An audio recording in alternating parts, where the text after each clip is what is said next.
Okay, good morning, everybody. What is today's topic? Well, we were having a discussion on different little airbrushes that we use in our hobbies and out in our shops. Now, what I use is the one in the picture here. It's the Badger 250. I'm going to change the picture in a second and show you where I bought it. I got it off Amazon, and we'll go over what they have to say about it. But this is the box that it comes in, and this is how it was shipped to me. Let me change the picture over to the Amazon one and we'll continue our discussion. Okay, before we start the discussion, this is the ad off of Amazon, and this is where I bought it. And I've had two of them now, and they work great for me. But let's go over, the pros and the cons of this. Now, one of the cons is if you take a look in the picture, it comes with a very cheap little rubber hose. And I'll show you in a minute a better one that I bought for it. But the sprayer itself and the trigger mechanism, it works great for hobbies, okay? It's not meant to be a detailed sprayer like for pinstriping and stuff. But I do a lot of wood turning, and I do a lot of simple metal projects and stuff like that where I use special colors or I use a special finish, whether it's waterborne lacquer or any kind of a finish like that, but for small projects. And I love the cleanup, and we'll go over all that. But in the picture here on the left bottom, you're going to see there's that little screw top device on the very bottom over here. Now that's meant to go like on an aerosol can. I threw it out. I don't use an aerosol can. I got a good woven braided hose that I attached to this Badger, and it's worked perfect for years. And I finally replaced it because I broke the little trigger, where you push on it. It still would work, but it was like a pinpoint.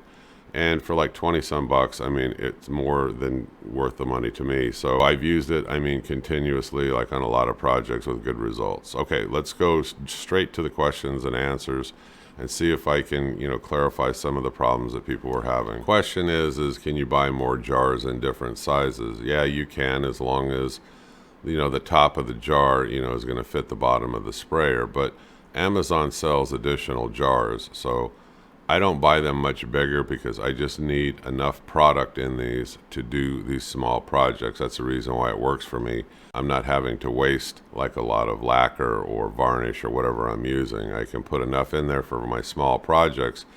If it's not enough, I've got like 4 jars. I can fill up several jars and quickly swap them out. What is the optimum PSI? I use anywhere from 30 to 40. 50, yeah, I guess 50 would work fine. It depends on the viscosity of what you have in there, the thickness of the material. I don't put anything in these too thick. They're meant for more thin fluids, like varnish, lacquers, and stuff like that. That's what I primarily use them for, and they work perfectly fine. Now, I would encourage you to make a few other purchases. So let me explain to you. Let me change the pictures. Let me explain to you what else I feel you're really going to need if you're going to use this in any type of a serious hobby like I do. Let me just change the picture and I'll explain. Okay, it kind of leads into, other products, but what I have is I have a star filter and regulator. You'll see it right here in the picture. And it's important to me, or it should be important to anybody, that you have a filter because you want to keep contaminants out of that spray. So when the compressed air is coming through, yes, I ran it directly just off of an air hose, but these are for things that were like totally unimportant.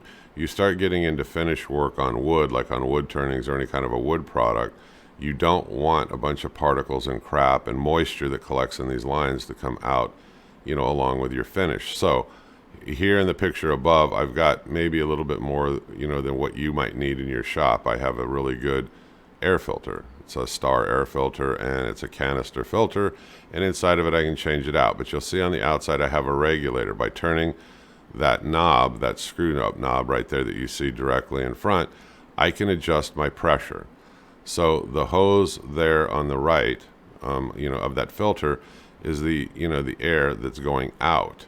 The air coming in is off of that piping, and you'll see it come into the very top of the container where it's filtered, but I can adjust my pressure. I can turn it way down or I can turn it way up. This becomes important when you're using any kind of like an airbrush or a spray gun. Now, what I like about the spray gun is, like I said, it's very easy. You'll see the hose over here on the right. It's very easy for me to move around and manipulate. I can spray at all different angles. It works really good. But I use this braided hose. That's the other thing I wanted to point out. There's nothing wrong with the plastic hose that it ships with. I didn't find it to be good quality. It's just for a few dollars more, I went ahead and I got a braided line, and it works fantastic. So it's a damn good little setup, but I use mine a lot. If you're just using it intermittently, you might want to get away with the other stuff, but this is what I use, and this is my setup. Okay, questions? Yeah, I have other HV LP, sprayers. I've got, a couple of others, but this is one of my favorite. Again, it's for smaller projects. What I like about this is the cleanup is incredibly fast. If I'm using anything that's waterborne, I have a container, like a little bucket, and I know that this is probably not the best way, but this is what I do when I'm done spraying. I unscrew it from the jar, and I can put a cap on the jar that will keep my product, and I can put it over on the shelf. Then I take that spray gun and I just stick it down into a thing of water, like a little bucket of water, and I swirl it around while holding the trigger down, and if it's waterborne, it cleans it out really well. I also got this little acid brush I can use, and I can have this thing totally clean and setting back up on my shelf in a matter of minutes. And I'm not messing around tearing apart the gun and the needle and all that other stuff. So that's what I do, and it works for me. I've also just stuck it into like a small container of like lacquer thinner if I'm using lacquer, and I've done the exact same cleanup. It works perfectly fine. So this is what I like about it, is the cleanup is fast, it's easy, and I can keep moving. How well does it perform out of the box? It performs perfect out of the box, except for, like I told you, I use a different hose. But right out of the box, you can use this thing immediately. There is no setup, there is nothing to it. Now, I'm going to change the picture. I want to show you. There is a setting on here that if you're going to use this, you need to get a little bit used to using it, because I had a friend that bought one. He couldn't figure out how to adjust the spray on it. Okay, let's take a look at this picture I threw up over the other ones real quick. You'll see that part number, the tip, 50-028. That is an adjustable tip.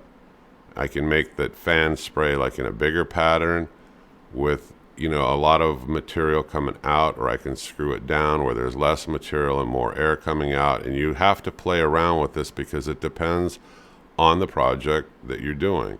Sometimes I want more of that spray to come out because I want to coat something a lot faster and in a larger area. Sometimes I don't.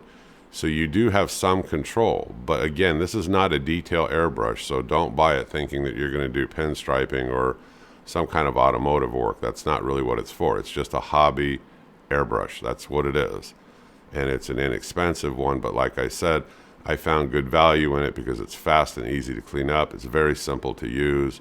I can have, what I use a lot of times in woodworking is I use a multitude of dyes, wood dyes, or you could do it with stains, but I can fill up a bunch of jars with different colors, and I can quickly swap these jars out to that spray gun, and I can keep doing different color overlays. So for my intents and purposes, it works good. Or on metal work, for putting a finish coating on something on a small project, it works great.